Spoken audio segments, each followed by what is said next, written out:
কখনো কোনোদিন কারো পারমিশন ছাড়া মোবাইলের গ্যালারি চেক করবেন না। কখনো কারো পারমিশন ছাড়া তার ফেসবুকের মেসেঞ্জারে কে কার সাথে চ্যাটিং করেছে এটা করা যাবে না। কখনো কারো পারমিশন ছাড়া তার মেইলের ইনবক্স খুলে দেখা যাবে না। কখনো কারো পারমিশন ছাড়া কারো ব্যক্তিগত চিঠি পড়া যাবে না। দিস ইজ ইসলাম, এটাই ইসলাম। আমরা ইসলামের শুধু নামাজ আর রোজা আর জিকির আর এই দাড়ির মধ্যে সীমাবদ্ধ করেছি। প্রত্যেকের একটা প্রাইভেসি আছে না নাই? Everyone has privacy and no one should interfere in his privacy or in her privacy.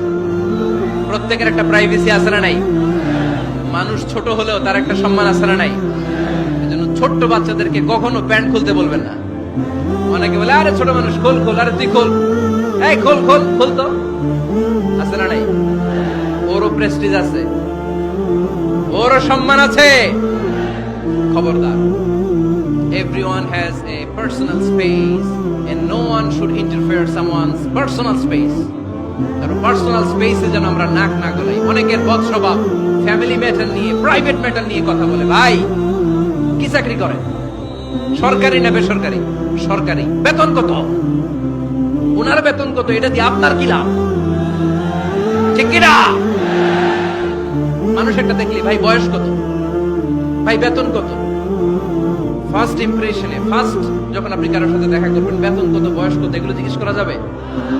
কেউ যখন কারো ঘনিষ্ঠ হয়, বন্ধুতে রূপান্তরিত হয়, তখন এই কথাগুলো।